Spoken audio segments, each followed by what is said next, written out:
this is not a big deal, but speaking of community and strangers, there was a game Jack, my 11-year-old grandson, was playing, and he plays club soccer, and then he also plays for his school. And all through this game, where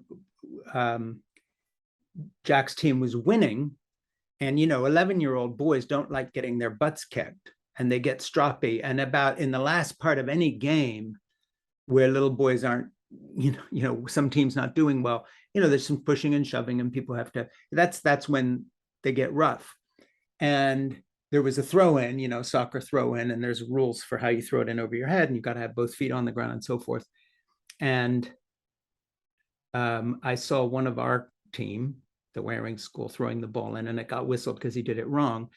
And one of the best players on the other team that was losing, but not because of him, he was really good. If they'd all been as good as him, they would have won.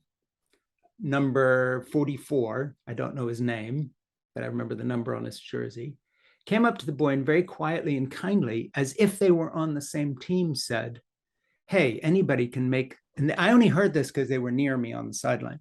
"Oh, anybody can make that mistake. I used to do that. Here, let me show you something. If you want to move while you're doing this, just drag the foot behind you. It'll technically still be on the ground. Next time you'll be fine." Mm. This is how he treated his opponent when his side was losing. And he took time to be incredibly kind. These are 11-year-old boys. And I heard that, and I actually got some tears in my eyes about that decency. So when the game was over,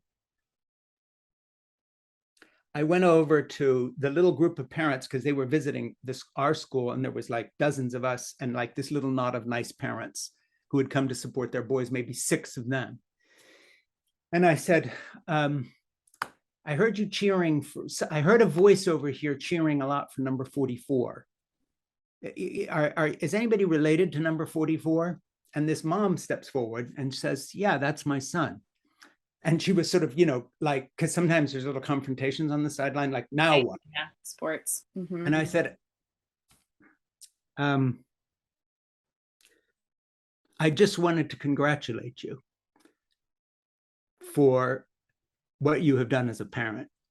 I said, I saw this little thing happen, and I know kids, and a lot went into that moment. And whoever you are a great parent. And she just beamed. And then she looked at me with literally tears in her eyes and said, "That means so much to me. I'm a single mom, and it's a big struggle." And it was like golden. We both had tears in our eyes, and and this kid was so decent.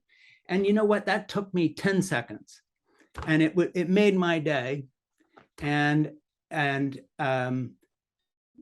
so that's passing on some of that. And like for me, that's 1,000 things with Jeannie's done over the years that basically lets me know, hey, being a mom is hard.